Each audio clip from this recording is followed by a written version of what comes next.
What is up, everyone, and welcome back to Solving Factory. Today I'll show you how you can upload images on Discord. So let's dive right in.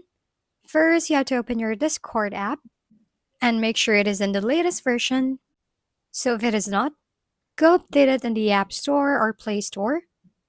Next, click the messages at the bottom of your screen and find who you want to message. After that, click the plus sign icon and click the images you want to send.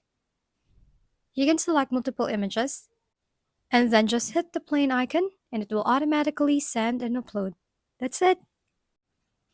Solving Factory at your service. Kindly give us a thumbs up, hit subscribe, and leave a comment for your suggestions. We'll see you on the next video.